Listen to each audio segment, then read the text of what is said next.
Score decided to change the music up. Hi, my name is Dennis Gleason, and welcome to On the Fly Television, ad hoc television production at its best. I'm your host, Dennis Gleason, and I'll be the one to take you through this ride for the next 9 minutes and 20 seconds.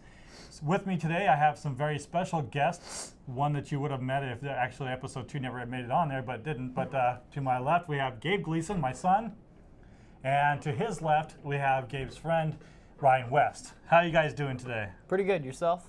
Fantastic. Ryan? I'm doing all right. You're doing all right. So what is On the Fly Television? It's 9.5 minutes of painstaking work that we put together in about 3.5, maybe 4 minutes. Depends on who you watch you're looking at.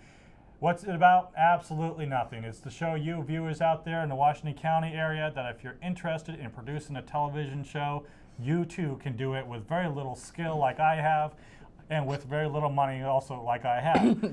If you're interested, contact the TVC TV studios. The website address should be on your screen, www.tvctv.org, or give them a call at 503-629-8534. So let's go back into talking about what we talk about best, absolutely nothing. So, absolutely nothing. What do we don't talk about? What did we do yesterday?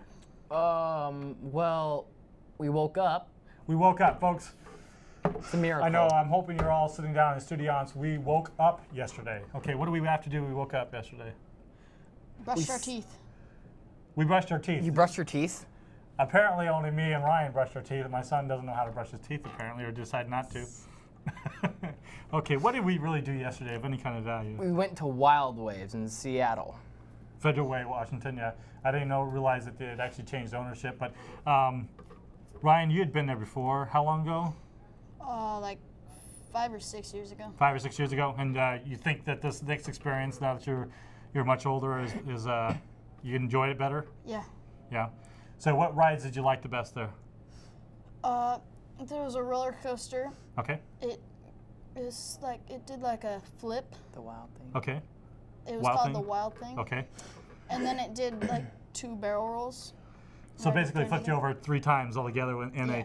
on the first rotation, and then at the second time you go through there, you flip over the same rotation again. I think the hardest part of that whole ride isn't the actual flipping upside down. I think it's the actual stopping before you come in, because it like slams you. If you've ever been in a car accident where you've hit something that's really hard, it's pretty much like that. And you see people that have walked away from it.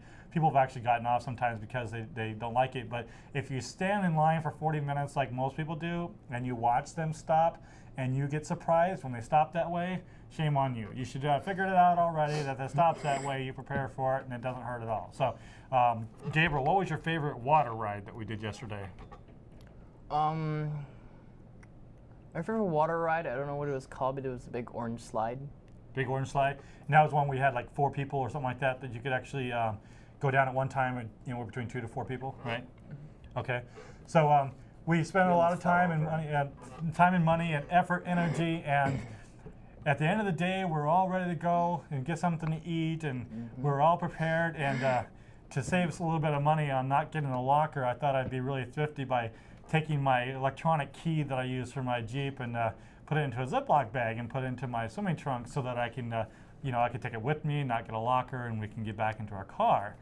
Little did I know that electronic key might short out or have some kind of problem when we get back to the car.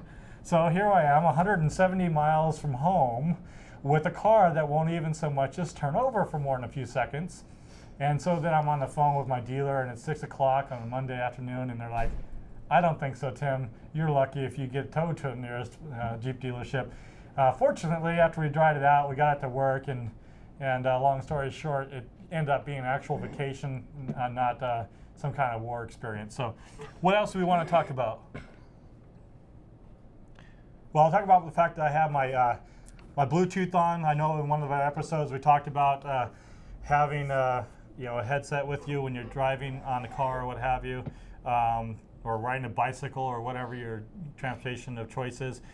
I love this Bluetooth. This is the second one I've owned. I'm sure the other one is somewhere around my house. I'm pretty sure Jacques Cousteau can be called in any time if he's still alive to come play in search of to find it. But I love this thing. It's really nice. It's designed specifically to stay on your head. So if you're actually on it and you shake your head, it's still on it. See that? It's still there.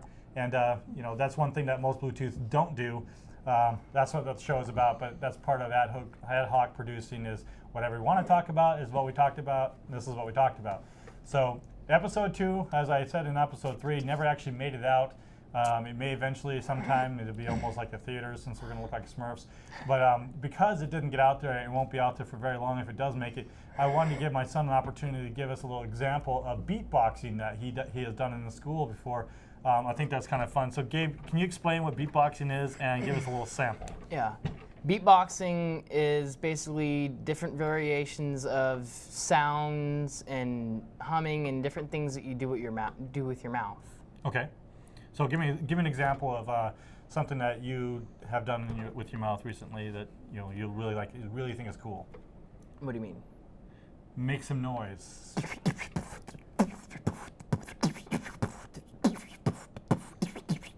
Okay, so you sometimes will just break into beatboxing. So what's your favorite type of beatboxing? Explain the different types. Well, there's different types. There's beatboxing that's more aggressive, which is basically faster and more intense beats, and there's slower ones that are just like slower pace and more calm. Okay. So give us an example of a really aggressive one.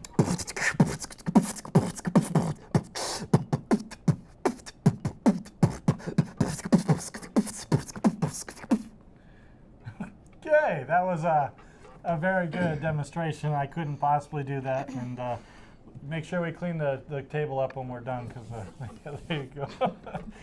But no, that's kind of fun. It's really interesting the different voices you can make with your mouth. So, Ryan, what's something you like to do? Play baseball. Play baseball. And are you any good at it? No good at it. But see, that's the important thing is you don't like it, but yet you're willing to take the time, effort, and energy to actually play the game, right? Yeah. So now you actually, you live in Vancouver, and actually at Southridge, I think it is, and then Gabe lives, Gabe, with your mom. Where is it? What's the actual city?